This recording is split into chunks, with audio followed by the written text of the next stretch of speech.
గత వైఎస్ఆర్ కాంగ్రెస్ పార్టీ ప్రభుత్వంలో జగన్మోహన్ రెడ్డి గారు జగనన్న కాలనీలు పేదలందరికీ ఇల్లు అనే పథకం ఆయన చాలా ప్రెస్టీజియస్గా తీసుకుని రాష్ట్రంలో ఉన్నటువంటి మహిళలకు చేసినట్టే అతిపెద్ద సాయం అనేసి అనడంలో ఎటువంటి అతిశయోక్తి అయితే లేదు. ఆనాడు జగన్మోహన్ రెడ్డి గారు అంత ప్రెస్టీజియస్గా పేదలందరికీ కూడా ఒక ఇల్లు ఉండాలి అని చెప్పేసి కొన్ని ప్రదేశాల్లో భూమిని కొని ఫ్లాట్లు వేసి పేదలందరూ కూడా పంచడం జరిగింది.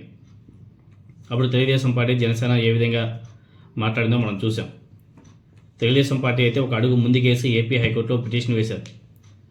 అమరావతి లాంటి ప్రాంతంలో పేదలకు ఇల్లు ఇస్తే అక్కడ ప్రజల మధ్య సమతుల్యత దెబ్బతింటుంది అని చెప్పేసి కోర్టులో పిటిషన్ వేసి నుంచి మరి దాన్ని ఆపడం జరిగింది. తర్వాత జనసేన పార్టీ అయితే ఏకంగా కేంద్ర ప్రభుత్వానికి లేఖ రాసింది. ఏమని చూడండి, గతంలో జనసేన పార్టీ రాసినటువంటి లేఖ 2023 డిసెంబర్ 30 తేదీ ఏం రాసిందంటే, ఆంధ్రప్రదేశ్ రాష్ట్రంలో జరిగిన భారీ అవినీతిపై ప్రధానమంత్రి శ్రీ నరేంద్ర మోదీ గారికి లేఖ రాసినటువంటి పవన్ కళ్యాణ్ గారు ఆయన ఆ లేఖలో కొన్ని అంశాలు పేర్కొన్నాడు. ఆంధ్రప్రదేశ్లో వైసీపీ ప్రభుత్వ హయాంలో గృహ నిర్మాణాల్లో జరిగినటువంటి అత్యంత భారీ అవినీతిపై దృష్టి సారించి వెంటనే సిబిఐతో విచారణ చేయించి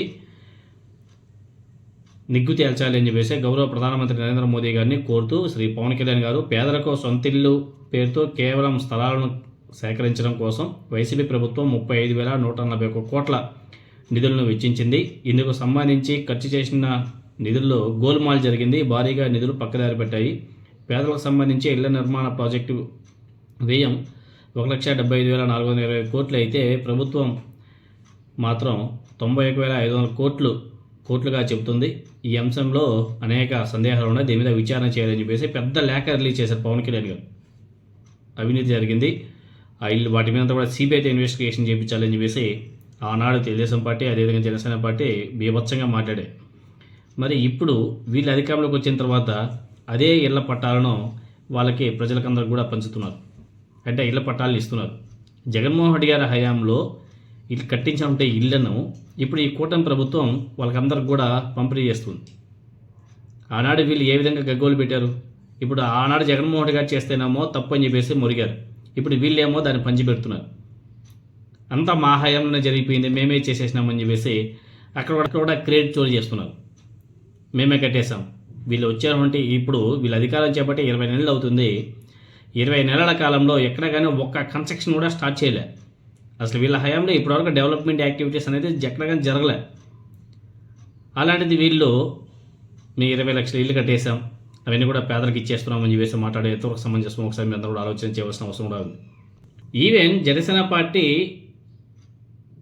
అధికారంలో లేనప్పుడు ప్రధానమంత్రి గారికి ఒక లేఖ రాశారని చెప్పాం కదా, ఆ లేఖలో ఏమేమి పొందుపరిచారు తెలుసా?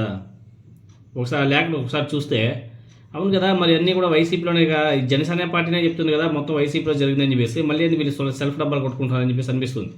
చూడండి, వీళ్ళు రాసినటువంటి లేఖలో మార్చి 17, 2022 30.76 లక్షల ఇళ్ల స్థలాలు, దీనికోసం 71,811 ఎకరాల భూమి సేకరణ, మార్కెట్ విలువ ప్రకారం 25,000 కోట్లతో 25,000 కోట్లతో సేకరించారని చెప్పేసి రాశారు, కంప్లైంట్ చేశారు.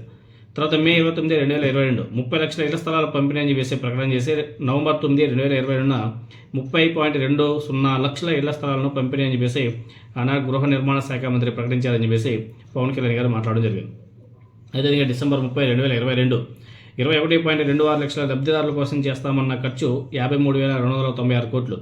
ఇళ్ల స్థలాల పట్టాల కోసం మొత్తం 30.76 లక్షలు. దీనికోసం పెట్టినటువంటి మొత్తం ఖర్చు 75,670 కోట్లు అని చెప్పేసి పవన్ కళ్యాణ్ గారే లేఖ రాశాడు కేంద్ర ప్రభుత్వానికి.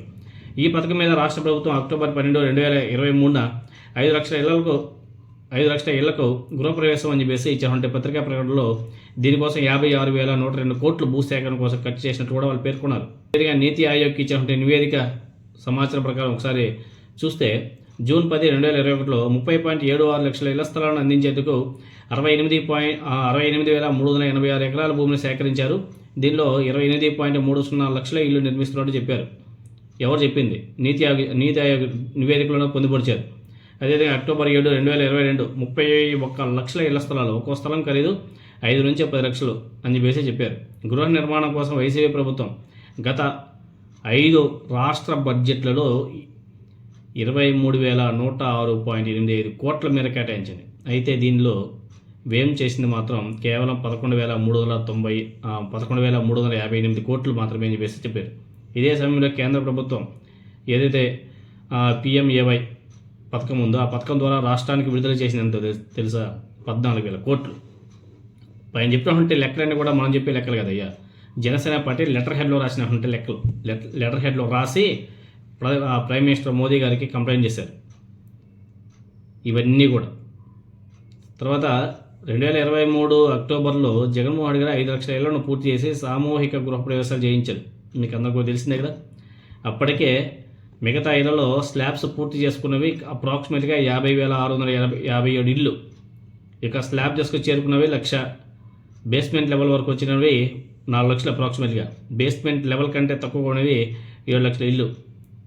ఇప్పుడు ఈ కూటమి ప్రభుత్వం వచ్చిన తర్వాత ఇస్తుంటే ఈ ఇళ్ళన్నీ కూడా జగన్మోహన్ రెడ్డి గారి హయాంలో మిగిలిన ఇల్లే తప్ప ఒక్కటి కూడా చంద్రబాబు నాయుడు గారు స్థలం ఇచ్చి కట్టించింది కాదు అనేది చాలా స్పష్టంగా మీకు అందరూ కూడా అర్థమైపోయారు. జగన్మోహన్ రెడ్డి గారు జగనన్న కాలనీలోని ఇళ్లను చంద్రబాబు నాయుడు గారు ఇస్తున్నట్టు ఆయన క్రెడిట్ చోటు చేయడం అనేది ఎంత సిగ్గుపడాల్సిన విషయమో మీరందరూ కూడా ఒకసారి ఆలోచన చేసుకోవాల్సిన అవసరం ఉండదు.